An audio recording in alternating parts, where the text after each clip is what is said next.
5 ang madaling araw, hindi lang malamig ang hangin, tila tumutusok ito sa balat.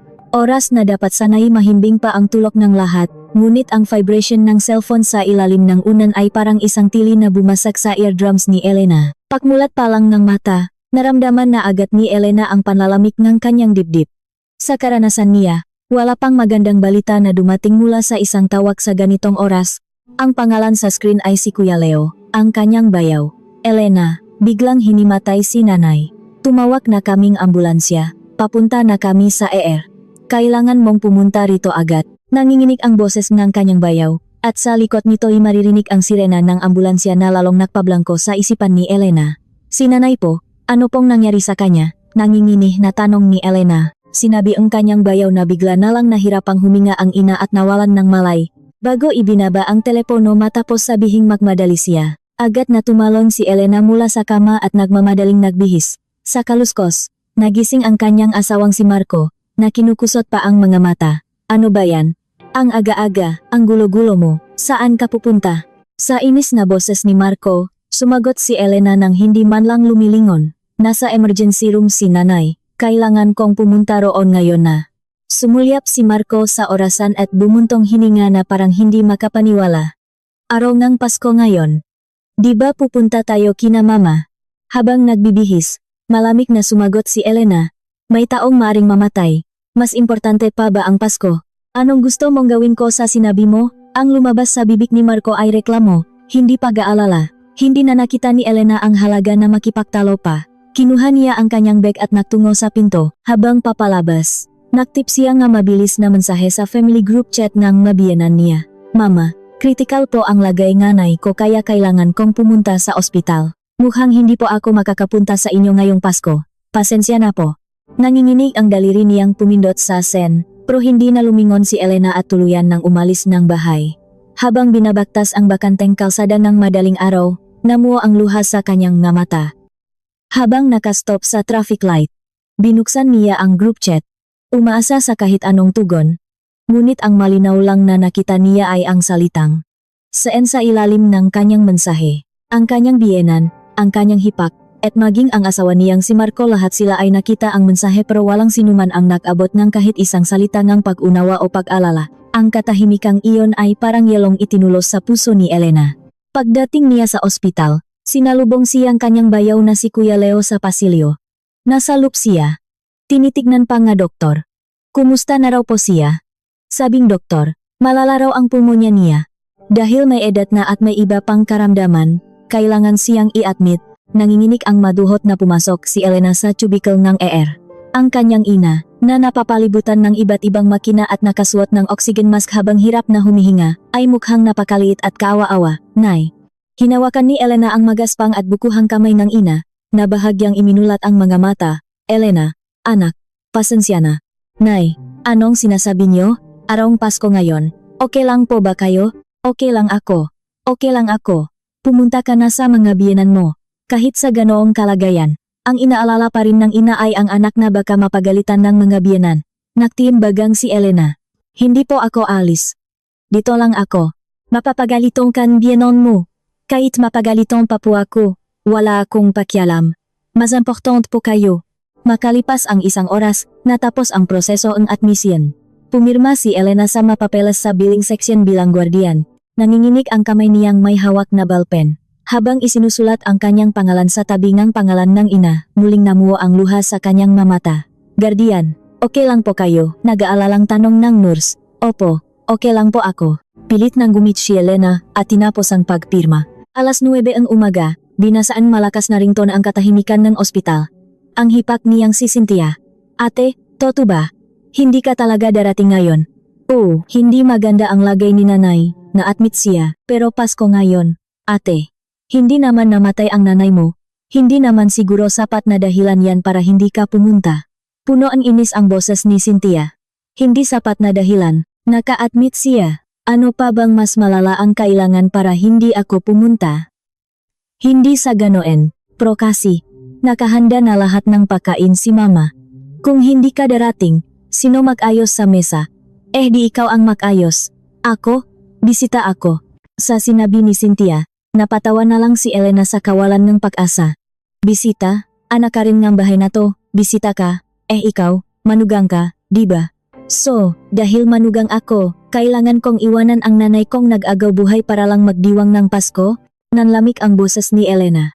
Natigilan si Cynthia at ibinaba na lang ang telepono. Alauna ng hapon, nakaupo si Elena sa tabing kanyang ina. Inabutan siya ng kape ng kanyang bayaw. Elena, may tumawag na ba mula sa mabiyenan mo? Wala po. Saan lang? Walang sagot. Kung ganoon, hayaan mo na. Huwag mo nang isipin. Pero kuya, kinuha ni Elena ang cellphone at ipinakita ang family gese sa kanyang bayaw. Iyon ang mensaheng ipinadala ng biyenan niya sa makamag-anak kaninang umaga. Binasa ito ni Kuya Leo at biglang naksalubong ang kilay. Sinabi na niyang hindi ka darating sa Pasko bago pa man. Opo, kuya. Bago ko pa man sinabing pupunta ako sa ER. Sinabi na niya sa makamag-anak na hindi ako darating. Mapait na ngumiti si Elena. Mulat sa pool, wala naman talaga akong pagpipilian. Itinakda na nilang hindi ako darating. Huminga ng malalim si Kuya Leo. Kung ganonan, hindi mo na pala kailangang problemahin. Tama po, hindi ko na kailangang problemahin. Muling hinikpitan ni Elena ang hawak sa kamay ng ina. Ang natitira na lang ay ang desisyon ko. Sa labas ng bintana ng ospital, maliwanag na sumisikat ang araw ng Pasko. Ngunit ang mukha ni Elena ay mas malamig pa kaysa dati. Sa screen ng kanyang cellphone, ang salitang scene ay nakatatak pa rin. 2:00 ang hapon, mabigat at siksik ang hangin sa waiting area ang ospital. Dahil sa kakulangan ang tulog at pag-alala, pakiramdam ni Elena ay sasabog ang kanyang ulo.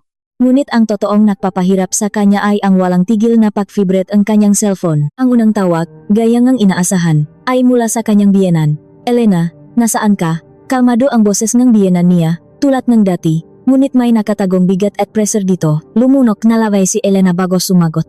Nasa ospital po ako mama. Dito po sa waiting area sa labas ng kwarto ni nanay. Tila naghihintay lang mampagkakataon. Agad na sinabi ng biyenan niya ang pakay. Ganonan ba? Kailan ka makakarating dito? Natigilan si Elena, ang ina niya, na kanina lang ay nakakabit sa oxygen mask at nag-agaw buhay, ay tinatanong kung kailan siya darating. Pinatatak ni Elena ang kanyang nanginginig na boses. Mukhang hindi po ako makakapunta ngayon. Kailangan ko pong manatili rito hanggang maging stable ang lagay ni nanay. Ganon ba kalala? Anong sabi ang doktor? Malala raw po ang pulmonya. Kailangan siyang ma-admit ng 1 linggo. Kahit sa paliwanag ni Elena, hindi natinak ang kanyang biyenan. Sa halip, bumuntong hininga ito na puno ng inis at nagbigay ng isang absurdong mungkahi. Kung ganonan, hindi ka ba pwedeng dumaan kahit sandali mamayang gabi? Nandito lahat ng kamag-anak. Ano na lang ang sasabihin nila kung hindi man lang makita ang mukha ang manugang ko? Nakakahiya. Huminga ng malalim si Elena. May kumukulo sa loob ng kanyang dibdib. Pasensya na po. Talagang hindi po ako makakapunta ngayon. Walang sagot. Basta na lang pinutol ang biyenan niya ang tawa. Habang ibababa na sana ni Elena ang cellphone, muli itong nag-vibrate. Si Cynthia naman. Ate, binabaan mo raw si mama kanina. Hindi, kausap ko pa siya. Puno ng galit ang boses ng hipak niya. Galit na galit si mama ngayon. Dahil sayo, napahiya siya sa harap ng mga kamag-anak. Sismisan ng mga tita na kung hindi ka darating. Sila ang mag-asikaso ng pagkain. Ang gulo-gulo tuloy. Ano bang kasalanan ko? Kritikal ang lagay ng nanay ko. Paano ako makakapunta riyan? Kahit na Pasko ngayon, dapat alam mo kung ano ang tama. Sinong maghahanda ang lahat? Kami ni mama? Papataas ng papataas ang boses ni Cynthia. Nagiging sigaw na. Malamig na tumugon si Elena. Ikaw ang mahanda. Anak ka rin naman ng bahay na yan, di ba? Ano, ate? Ang selfish mo talaga. Nanay mo lang ba ang nanay sa mundo? Paano naman si mama ko? Muli, marahas na pinutol ang tawag. Hindi na makayanan ni Elena, kaya isinilan mo din niya ang cellphone. Ngunit patuloy pa rin itong umilaw at nag-vibrate. Mula 3:00, dumalas ang matawag. Ang kanyang biyenan, si Cynthia, at ang asawa niyang si Marco salit-salitan silang tumatawag para i-pressure siya. Nang sa wakas ay sagutin niya ang tawag ng asawa. Puno ito ng pagkataranta. Elena, ang gulo na dito sa bahay. Gumawa kang paraan. Anong gagawin ko? Galit na galit si mama. Dapat sinagot mo man lang ang tawag niya at naksorry. Humingi kang tawad at sabihin mong darating ka mamayang gabi. Hindi makapaniwala si Elena. Napatawa siya ng mapakla. Sorry? Anong kasalanan ko? Kasalanan mo na hindi ka pumunta sa Pasko. Sa unang pagkakataon, sumigaw si Marco. Nawalan ng anumang awa si Elena para sa asawa. Matigas niyang sinabi, kung ganon, ikaw ang pumunta rito. Dito ka sa ospital magpasko. Alagaan mo ang biyenan mo. Mag-isip ka nga. Bakit ako pupunta riyan? Yung sa akin, hindi makatarungan, pero yung sayo, laging tama. Nang diretsuhin siya ni Elena, nawalan ng masabi si Marco at pinatay ang tawag. Pagsapit ng alas 4, umabot na sa 20 ang missed calls. Ayaw nang marinig ni Elena ang boses nila kaya itinaob na lang niya ang cellphone. Ngunit bandang alas 5, isang voice message mula sa biyenan niya ang pumasok sa group chat.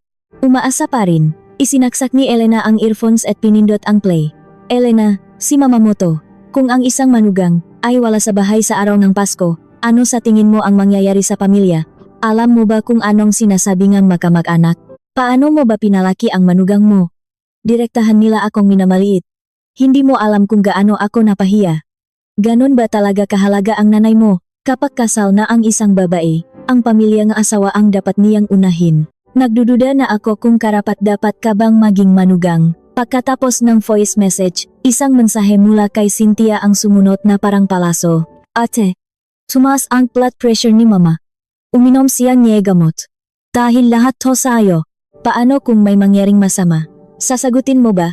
Tulala na lang na nakatingin si Elena sa screen. Nanginginig ang kanyang makamay at nagdidilim ang kanyang paningin. Pumasok ang kanyang bayaw sa waiting area at nagulat nang makita ang mukha niya. Elena, bakit ganyan ang itsura mo? May nangyari ba? Wala po. Kuya, okay lang ako. Huwag kang magsinungaling. Namumutla ka. Itinuro ng bayaw niya ang cellphone sa kamay ni Elena. Halos walang katapusan ang listahan ng missed calls. Sila na naman ba? Opo. Mula kaninang umaga. Tinanong ba nila kung kumusta na ang nanay mo? Umiling si Elena. Hindi po. Kung kailan daw ako darating. Kung sino maghahanda ng pagkain. Kung karapat-dapat daw ba akong manugang. Gano'n lang po. Biglang nag-iba ang mukha ng kanyang bayaw. Puno ang galit. Ano? Ni isang salita na pag-alala para kay nanay. Wala. Wala po. Ni isang tawag. Nabasag ang boses ni Elena. Kinuyom na bayaw niya ang kamao. Pinipigilan ang galit. Pagsapit ng alas 6, isang nurse ang lumapit. Guardian, kailangan pong magpahinga ng pasyente. Pakihinaan po. Kanina pa po kasi naririnig ang vibration. Pasensya na po. Nakasilan na po pero, nakakaistobo pa rin po sa ibang pasyente ang vibration. Pwede po bang eye off niyo na lang? Sa mahinahong pakiusap ng nurse, yumuko si Elena at pinatay ang cellphone. Tinapik ng bayaw niya ang balikat niya. Tama yan, eye off mo na. Hindi sila karapat-dapat sa oras mo. Mali po ba talaga ako? Kuya, anong mali? Nanay mo ang nakahigarian. Natural ang nabantayan mo. Pero Pasko po. Ano ngayon kung Pasko? Mas importante ba ang pagluluto, NG Noche Buena kaysa sa buhay ni Getao? Wala sa tamang pag-isip ang pamilyang yan. Sa sinabi ng bayaw niya, kinagat ni Elena ang kanyang labi. Alas 7, humarap si Elena sa salamin sa banyo. Namumula ang mga mata at tuyo ang labi isang kaawa-awang itsura. Matapos maghilamos, nagdesisyon siya. Pinunasan niya ang muha at binuksan muli ang cellphone. May 99 missed calls. Ang biyenan, si Cynthia, at si Marco salit-salitan silang tumawag. Ngunit sa lahat ng iyon, wala ni isa man lang na mensahe o tawag na nangumusta sa kalagayan ng kanyang ina. Isinuksok ni Elena ang cellphone sa pinakailalim ng kanyang bag at malamig na bumulong. Ngayon, malinaw na, wala akong pamilya sa kanila. Mulat sa pool, hindi nila ako itinuring na kapamilya, kundi isang kasangkapan lang. May determinasyon sa mukha ni Elena. Naglakad siya pabalik sa kwarto nega ina. Sa isip niya, ang konsepto nega pamilya nega asawa ay tuluyan ng nabura. Alas 8 ng gabi, isang hindi kilalang numero ang tumawag. Nagatubili si Elena bago sagutin. Hello?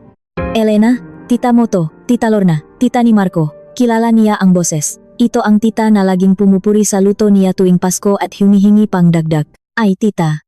Magandang gabi po. Anong magandang gabi? Narinig ko. Tinalikuran mo raw ang mabiyanan mo ngayong Pasko? Totoo ba? Halos hindi makahinga si Elena. Ang salitang tinalikuran ay nagpatigas sa buo niyang katawan. Hindi ko po. Sila tinalikuran. Nasa ospital po ako dahil kritikal ang lagay ng nanay ko. Kritikal? Ang sabi sa akin. Sinisipon lang daw. Dahil lang doon, sinira mo na ang Pasko. Hindi po sipon, tita. Pulmonya po, naka-oksigen siya ngayon. Kahit anong paliwanag ni Elena, tinawanan lang siya ang tita. Kahit na, hindi ba dapat unahin mo ang manakakatanda sa pamilya ang asawa mo? Pwede mo namang puntahan ang nanay mo sa ibang araw. Sa ibang araw? Paano kung may mangyari sa nanay ko ngayon? Sasabihin niyo sa ibang araw ko na lang puntahan. Aba, sumasagot ka pa. Ganyan na ba talaga ang mamanugang ngayon? Walang modo. Pinatay ang tawag. Tulala na lang na nakatingin si Elena sa cellphone. Makalipas ang 10 minuto, isa na namang numero ang tumawag. Isang malayong kamag-anak naman. Elena, ako to, yung pinsan ng mama ni Marco. Toto bang naglayas ka raw? Naglayas po. Nasa ospital po ako. Nagbabantay sa nanay ko. Sabi kasi ni Dory, tinalikuran daw ngang manugang niya ang Pasko, pumunta sa nanay niya, at ayaw na raw bumalik. Nagbanta ka pa raw na maglalayas. Hindi makapaniwala si Elena sa narinig. Ang masalitang hindi niya binitiwan ay kumakalat na bilang sismis. Wala po akong sinabing ganyan. Nasa ospital lang po ako. So, sinungaling si Dory. O ikaw ang nagsisinungaling. Tila hinihiwang ang boses ng kausap ang kanyang pagkatao. Hindi ko po alam kung anong sinabi ng biyenan ko, pero hindi po ako nagbantang maglayas. Kung ganon, pumunta ka rito ngayon at linawin mo. Nakakagulo na ang buong angkan, pinatay na naman ang tawag. Hinigpitan ni Elena ang hawak sa cellphone. Pinakpawisan ang kanyang makamay. Tinawagan niya ang asawa. 1, 2, 3 beses. Walang sagot. Sa ikalimang pagtawag, isang maikling text ang dumating. Galit na galit si mama. Hindi ako makasagot ngayon. Binasa ni Elena ang text ng paulit-ulit. Wala ni isang salita ng pag-alala para sa kanya. Naglakat siya sa pasilya ng ospital. Puti at nakakasilaw ang ilaw, bakante ang lahat. Nakita niya ang bayaw niya na nakaupo sa isang silya, umiinom ng kape. Inalok siya nitong umupo. Elena, upo ka. Namumutla ka. Kuya, naglayas na raw po ako. Ano? Sabi pong biyanan ko sa mga kamag-anak. Nagbanta raw akong maglayas. Katatawak lang po nila. Ganon na ang alam ng lahat. Inilapak ni Kuya Leo ang kape sa mesa. Kalokohan. Kailan mo sinabi yan? Hindi po. Wala akong sinabi. Pero kumalat na ang sismis. Sinadyang ng biyanan mo yan, para palabasin na ikaw ang may kasalanan. Bakit po sila ganyan? Bakit nila to ginagawa sa akin? Nanginginig ang boses ni Elena. Huminga ng malalim ang bayaw niya.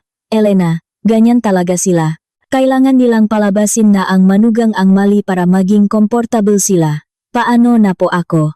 Paano ko babawiin ang kumalat na chismis? Hindi mo kailangang bawiin. Wala ka namang ginawang mali. Sa sinabing ng bayaw niya, yumuko si Elena. 9:00, nakatayo si Elena sa bintana, nakatingin sa labas. Tahimik ang gabi ng Pasko. Isa na namang text ang dumating. Galing kay Cynthia. Ate, napahiya ng husto si mama sa harap ng kamag-anak. Dahil sa'yo, nasira ang reputasyon ng pamilya natin. Paano mo to babayaran? Binasa ni Elena ang text, sinubukang makreply, pero binura rin. Alam niyang walang saysay. 10:00, inabutan siya ni Kuya Leo ng mainit na lugaw. Kainin mo to. Wala ka pang kain mula kaninang umaga. Wala po akong gana. Kailangan mong kumain. Kung ikaw ang makakasakit, sinong mag-aalaga kay nanay? Pilit na kumuha ng kutsara si Elena.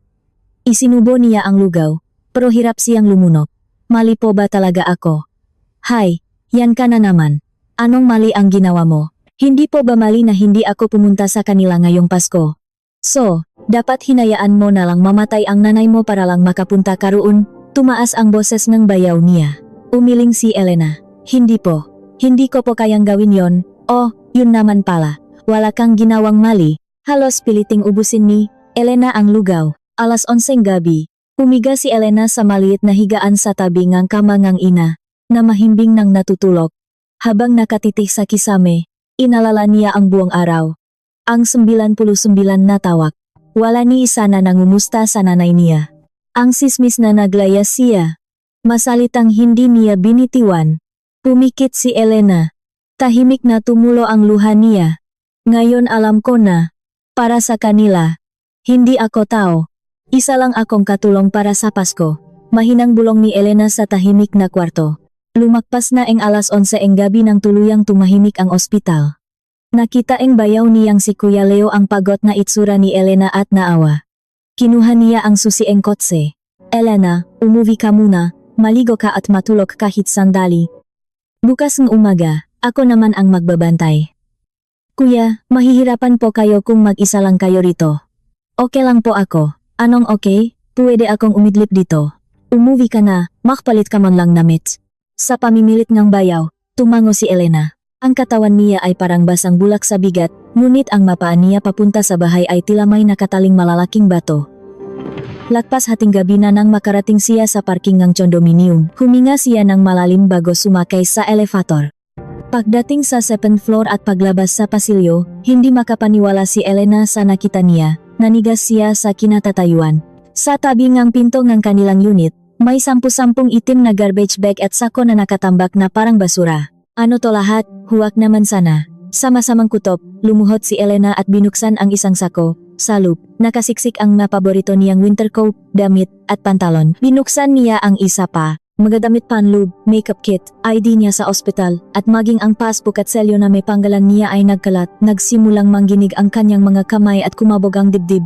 Sakto, bumukas ang pinto ang katabing unit at sumilip ang kapitbahay nilang Ale. Ay, Elena, ngayon ka lang nakauwi.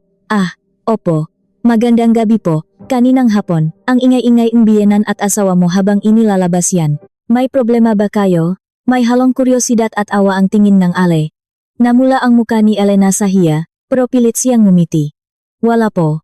Nililinis lang po namin yung na hindi na ginagamit. Bakit naman diyan sa pasilyo tinambak na parang basura?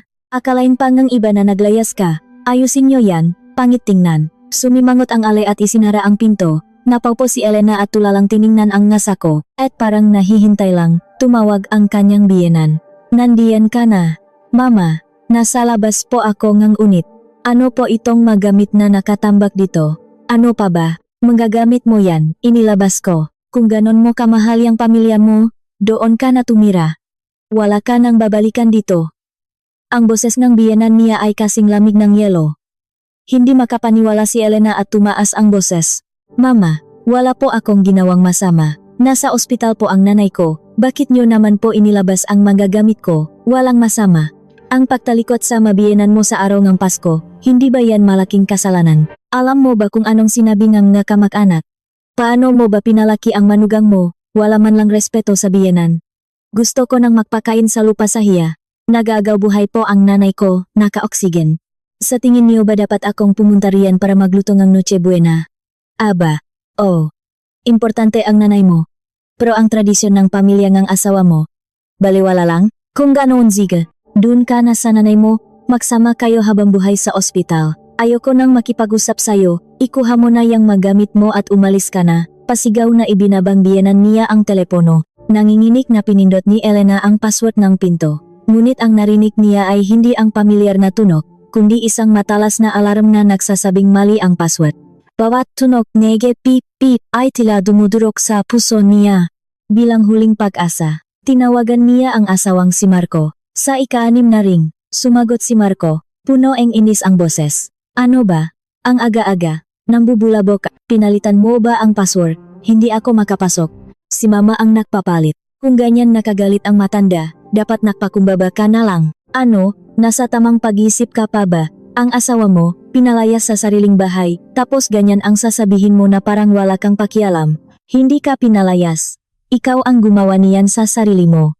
Noong tinalikuran mo kami sa Pasko, dapat inasahan mo na to. Pagod ako, bahala ka na. Ibinaba ni Marco ang telepono habang si Elena ay halos sumigaw sa kawalan ng pag-asa. Sumandal si Elena sa malamig na pinto at dahan-dahang napaupo sa sahig. 23 taon niyang pinaglingkuran ang pamilyang ito, ngunit sa isang araw lang napagkawala, itinapon siyang parang basura. Tiningnan niya ulit ang magamit pati ang wedding ring niya ay nasa loob ng isang maliit na sobre. Tinapon na talaga nila ako, hindi sila tao. Mapakla siyang ngumiti habang pinupunasan ang mga luha. Alauna ngang madaling araw, isa-isang binitbit ni Elena ang mabibigat na sako papasok sa elevator. Habang inilalagay ang manggagamit sa trunk ng kotse, hindi niya alam kung totoo o panaginip ang lahat. Sa loob ng kotse, tinawagan niya ang bayaw, na hindi makapaniwala sa narinig. Kuya, pinalayas po ako. Pinalitan nila ang password at itinapon ang mga gamit ko sa labas. Ano? Anong klaseng tao sila? Mga si Raulo na talaga ang pamilyang yan, saan po ako pupunta ngayon? Wala po akong matutuluyan. Mag-check-in ka muna sa isang motel o pension house. Bukas na bukas, pupuntahan ko sila. 2:00 ng madaling araw, nag-check-in si Elena sa isang lumang motel. Ang kwarto ay malungkot at kaawa-awa. Umupo siya sa kama at isa-isang inayos ang malukot na damit. Bawat damit ay may alaala ng kanyang pagsasakripisyo para sa pamilya ng kanyang asawa, at dinudurok nito ang kanyang puso. Ang katapusan ng 23 taon ay mga itim na sako ng basura lang pala. Isupsop ni Elena ang muha sa madamit at humagulgol. Sa screen ng cellphone, ang huling text mula sa asawa ay malamig na nakatatak. Bahala ka sa buhay mo. Gusto niyang ihagis ang cellphone, ngunit naisip niyang ito na lang ang natitira sa kanya, na lalong nagpadama sa kanya ang pagiging miserable. Isinupsop niya ang mukha sa unan at tahimik na umiyak, paulit-ulit na sinasabi sa sarili, "Hinding-hindi na ako babalik sa inyo." 3:00 ang madaling araw, biglang nagising si Elena sa hindi pamilyar na kama ang motel. Tahimik ang paligid, ngunit sa loob ang dibdib niya ay may kumukulok, kaya hindi na siya makatulog. Tinitigan niya ang mansa sa kisame bago kinuha ang cellphone. May text mula sa kanyang bayaw. "Elena, stable na ang lagay ni nanay. Nalampasan na niya ang kritikal na kondisyon. Huwag ka nang mag-alala. Pumunta ka na lang sa ospital mamayang hapon." Pakabasa ng text, tila isang mahigpit na tali sa kanyang puso ang naputol. Nakahinga siya ng maluwag, ngunit ang ginhawa ay panandalian lang. Ang malamig na katotohanan ay muling sumakal sa kanya. "Saan ako pupunta ngayon? Ang bahay nila ay isa ng kuta na hindi niya mababalikan." Pinalitan ang biyenan niya ang password at itinapon ang 23 taon ang buhay niya sa mga sako ang basura. Ang bahay ang nanay niya ay bakante. Ngunit dahil sa patakaran ng ospital, isang bantay lang ang pinapayagan, at ang bayaw niya na ang nandun. "Wala pala talaga akong mapupuntahan. Mag-isa lang ako," bulong ni Elena habang binubuksan ang bintana. Ang malamig na hangin ay humampas sa kanyang pisngi, ngunit hindi ito kasing sakit ng sugat sa kanyang puso. 4:00, tumakas si Elena mula sa motel. Hindi niya kayang hintayin ang check-out time sa maliit at miserableng kwartong iyon. Nagmaneho siya ng walang patutunguhan hanggang sa huminto sa tapat ng isang 24-hour convenience store. Sa ilalim ng maliwanag na ilaw, kahit madaling araw ay may matao pa rin. Tumayo siya sa harap ng instant noodles section, at nang kukuha na sana ng isang cup noodles, nanginginig ang kanyang kamay. "Anong ginagawa ko rito?" Sa nakalipas na 23 taon, 7:00 pa lang ng umaga ay gising na siya para magluto.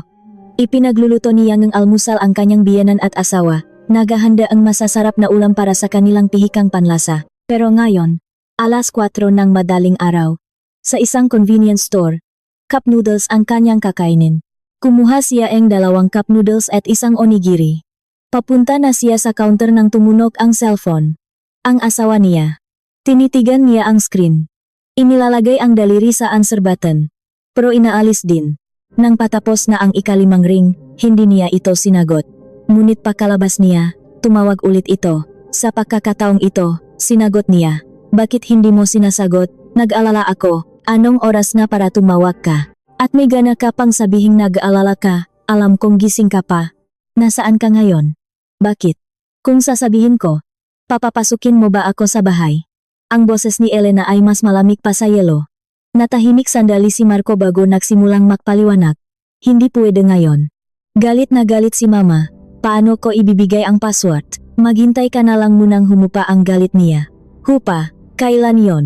Gusto mong matulog ako sa lansangan sa gitna ng malamig na panahon? Kasalanan mo rin naman, di ba? Ang hindi pagpunta sa Pasko.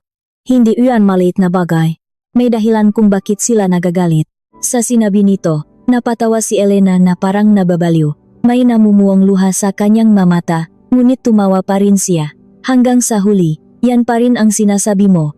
Noong nag-aagaw buhay ang biyenan mo, mas importante pa ba ang Noche Buena ng pamilya mo? Hoy, bakit ganyan ka magsalita? Kailan ko sinabing mas importante yon? Sinasabi ko lang na ganun ang tradisyon sa pamilya. Wala na tayong pag-usapan. Ibababa ko na. Elena, hindi pa ako tapos.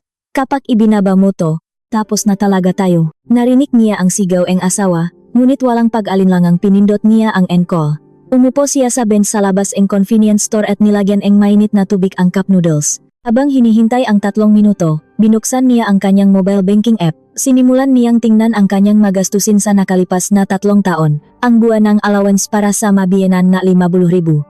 Ang perang regalo sa biyenan tuwing kaarawan niya. Ang gastos para sa handaan tuwing Pasko. Maging ang allowance ng mga anak ni Cynthia, lahat ay galing sa sahod ni Elena.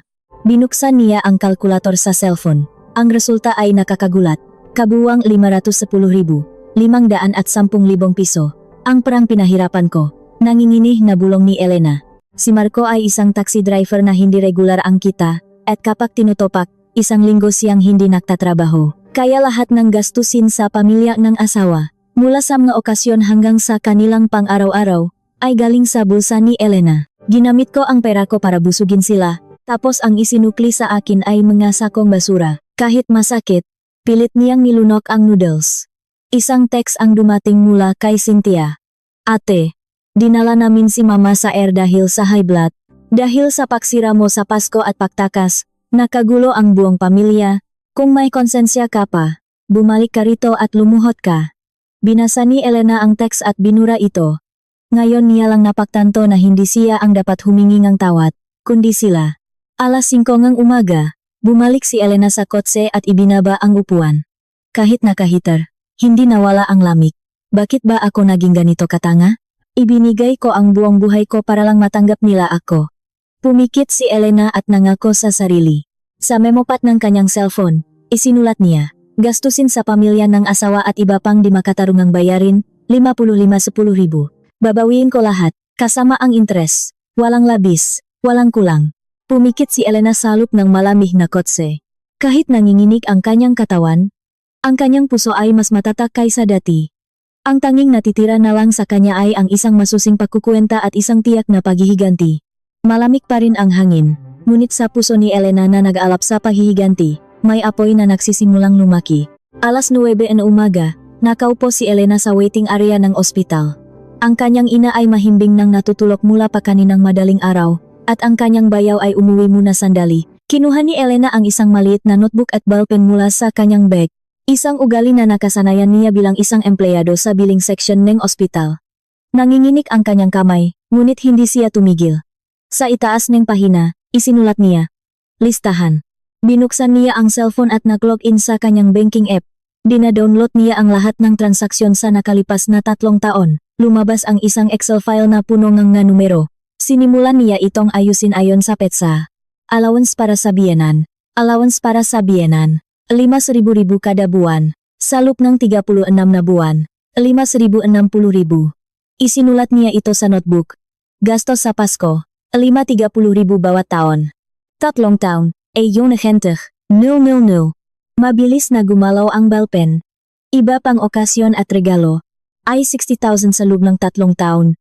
Ginamit niya ang calculator. Lumabas ang kabuang halaga, ay 510,000. Ay 510,000. Isinulat niya ito sa notebook gamit ang pulang ballpen at idinagdag. May ebidensya. Sa susunod na pahina, inayos naman niya ang colocs. Ang 99 na tawag mula kahapon. Isa-isa niya itong kinunan ng screenshot. Biyenan, 32 tawag. Hipak, 47 tawag. Asawa, 20 tawag. Wala ni isa na nangumusta sa nanay. Isinulat niya ito ng maayos. Pagkatapos, binuksan niya ang voice message. Nagdududa na ako kung karapat-dapat ka bang maging manugang. Paulit-ulit niya itong pinakinggan at isinulat. Posibleng kaso ang paninirang puri. Matatak ang kanyang kamay. Isinantabi niya ang emosyon at itinalalang ang magkatotohanan. Alas 10, nag-online siya para kumuha ng kopya ng titulo ng kanilang bahay. Ang mayari, Marco Reyes. Ngunit nang tingnan niya ang magabayat sa housing loan, nakita niyang buwan-buwan ay sa account niya ito kinakaltas. Bayat sa loan. 3 taon. 450,000. Dinagdag niya ito sa kanyang listahan. Umabot na sa 90,000 ang lahat. Halos 1,000,000. Napatawa siya ng mapakla. Tanga talaga ako. Ang bahay ay nakapangalan sa asawa niya, pero siya ang nagbabayad. Isinara niya ang notebook. Tapos na ang paglilista. Ang susunod na hakbang ay ang pagkilos. Binuksan niya ang group chat ng mabiyenan. Ang huling mensahe ay galing kay Cynthia. Ate, ang kawalan mo ng responsibilidad. Naglagay siya ng daliri sa message box, handa nang mag-type. Ngunit wala siyang isinulat. Sa halip, pinindot niya ang settings button at pinili ang leave conversation. Lumabas ang isang confirmation, "Are you sure you want to leave?" Pinindot niya ang yes. Nawala ang group chat sa kanyang screen. Ibinaba niya ang cellphone at huminga ng malalim. Simula na. Isang oras ang lumipas. Bumalik ang kanyang bayaw na may dalang pagkain at kape. "Elena, kumain ka na ba?" "Hindi pa po." "Heto, kumain ka. Paborito mo, tuna sandwich." Inabot niya ito kay Elena. "Kuya, nagdesisyon na ako." "Tungkol saan?" "Makikipaghiwalay na ako." Natigilan ang bayaw niya. "Seryoso ka?" "Opo. Hindi ko na kaya. Pag-isipan mong mabuti." 23 taon yan. Ang 23 taon na pagtitiis ang pagkakamali ko. Dapat nun pa ako umalis. Matigas ang boses ni Elena. Tinitigan siyang bayaw niya at tumango. "Sige. Kung yan ang desisyon mo, susuportahan kita." "Salamat, kuya." Kumagat si Elena sa sandwich. Sa unang pagkakataon, may lasa ang kanyang kinakain. 2:00 ang hapon, tumunok ang cellphone niya. Ang asawa niya. Hindi niya sinagot. Patuloy itong tumunok. Ngunit hindi niya pinansin. Isang text ang dumating. "Bakit ka umalis sa GC?" Galit si mama. "Bumalik ka agad."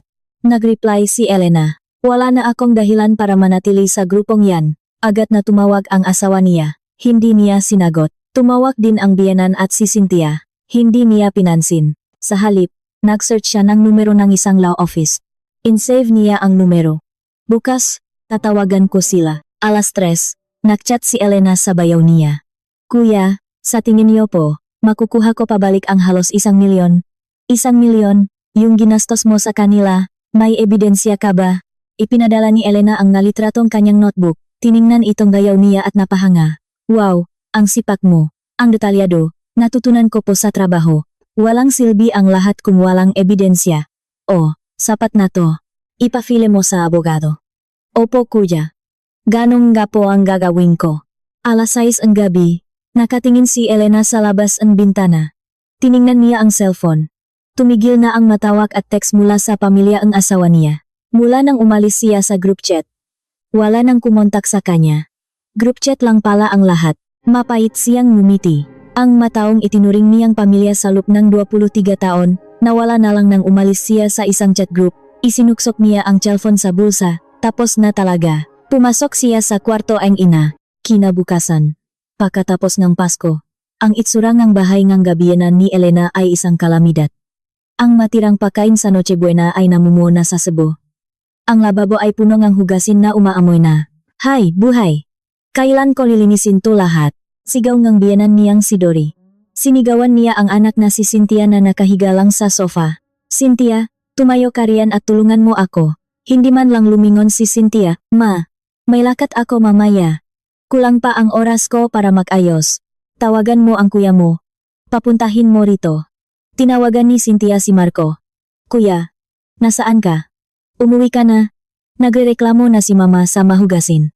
Ngunit malamig ang sagot ni Marco. "May pasahero ako papuntang probinsya. Gabi na ako makakauwi." "Gabi? Sinong maglilinis dito? Bahala na kayo riyan, busy ako." Pinatay ang tawag. "Nakakainis." Sigaw ni Cynthia. Kung nandito lang si Ate Elena, tapos na sana lahat to. Binuksan ni Dory ang ref at lalong tumaas ang presyon. Ang masangkap ay magulo, at ang matirang pagkain ay nagsisimula ng mabulok. "Paano na to?" Si Elena ang nahanda ngang lahat ng ito. Isinara niya ng malakas ang pinto ngang ref. Nang paalis na si Cynthia, pinigilan siya ni Dory. "Alis ka na lang basta. Tingnan mo nga yung kusina." "Ma, late na ako. Bukas ko na lang gagawin." Sigaw ni Cynthia at umalis. Naiwang mag-isa, bumulong si Dory. "Kung alam ko lang, sana nagtimpi na lang ako." Sinubukan niyang maghugas, pero 10 minuto pa lang ay sumakit na ang likod niya. Hindi niya alam na ganito pala kahirap ang gawaing bahay na laging tahimik na ginagawa ni Elena. Nag-text siya kay Elena. "Elena, kung hindi ka nagalit, umuwi ka na at ayusin mo to. Masisira na lahat ng pagkain." Naghintay siya, pero kahit sin ay wala. Nag-text ulit siya. "Ikaw na nga ang nakalat ng sismis na naglayas ka. Tapos pababayaan mo lang to. Dapat tapusin mo man lang ang sinimulan mo." Wala pa ring sagot. Nang umuwi si Marco, sinalubong siya ni Dory. "Anak, gutom ka na ba?" "Pero wala pa akong naluto." Nakita ni Marco ang kusina at nagulat. "Ma, Ano to? Nasaan si Cynthia? Umalis na naman, hindi ko kayang linisin to mag-isa. Magpa-deliver na lang tayo. Anong deliver? Sayang sapra. Tawagan mo si Elena, sabihin mo umuwi na. Ma, galit na galit yon. Ayaw sagutin ang tawag ko, kung ganon, puntahan mo sa ospital. Hindi pwedeng ganito ang bahay natin. Pumasok na lang si Marco sa kwarto at isinara ang pinto. Kinabukasan, nagsimula ng magkaroon ng mga langaw sa kusina. Nag-text ulit si Dory. Ang pagpapabaya sa gawaing bahay ba ang tungkulin mo? Umuwi ka kahit sandali lang para maglinis. Kung hindi, tanggal ka na talaga bilang manugang namin. Wala pa ring sagot. Sinabi niya kay Marco, "Anak, paano na to? Hindi na mukhang bahay to. Ma, kumuha na lang kayo ng katulong. Saan tayo kukuhang pera? Wala na yung allowance galing kay Elena. Iwan ko sa inyo." Sigaw ni Marco at pumasok ulit sa kwarto. Sa unang pagkakataon, nakaramdam ng takot si Dory. Nawala lang ang isang manugang, gumuho na ang lahat. Huwag naman sanang hindi na talaga siya babalik. Ngunit hindi na bumalik si Elena. At ang magasura sa kusina ay patuloy na nabubulok, inilalantat ang tunay na kulay ng pamilya. Isang linggo ang lumipas. Unti-unti nang bumuti ang kalagayan ng ina ni Elena. Sa isang maliit na apartment na nahanap ng bayaw niya, nagsimula siyang muli. Hindi na niya kailangang mag-alala sa sasabihin ng iba. Ang tanging mahalaga ay ang kanyang ina. Hapon na, binuksan ni Elena ang kanyang notebook at nag-login sa banking app. Kinansela niya ang buwan ng automatic transfer ng 5,10,000 sa biyenan niya. Tapos na. Mapait siyang ngumiti. Ang perang ipinapadala niya ay hindi tanda ng pagmamahal, kundi pambuhay lang pala sa kanila. Gabi na, tumawag si Marco. Hoy, bakit mo kinansela ang allowance? Bayaran na ang credit card, walang laman ang account. Ang unang salita niya ay hindi pangungumusta, kundi pera. Malamig na sumagot si Elena, wala na akong dahilan para magpadala pera sa pamilya mo. Anong walang dahilan? Manugang ka, obligasyon mong suportahan ang mga magulang ko. Manugang.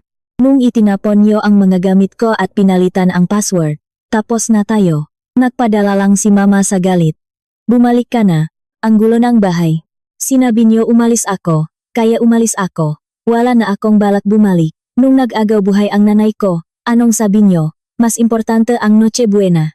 Kayo ang naktapon sa akin, hindi lang bilang manugang, kundi bilang tao. Elena, sorry na, mag-usap tayo. Mag-usap tayo sa harap ng abogado. Darating na ang papeles para sa legal separation. Ano? Dahil lang sa isang Pasko, sisirain mo ang 23 taon nating pagsasama? Sa 23 taon, ngayon lang ako nakamalay. Paalam. Ibinaba niya ang telepono. Sa unang pagkakataon, nakaramdam siya ng kalayaan. Kinabukasan, isang text ang dumating mula sa biyenan niya. Elena, si mama to, sorry na, umuwi ka na, hindi na kami makakain ng maayos dito, napangisi si Elena. Hanggang sa huli, hindi siya humingi ng tawad, puro gawaing bahay lang ang inaalala, nagreply siya. Hindi na ako ang katulong niyo. Huwag na kayong tumawag. At blinok niya ang numero. Hapon na, pumunta si Elena sa law office. Humanga ang abogado sa mga ebidensyang dala niya. Napakakumpleto po ang ebidensya niyo.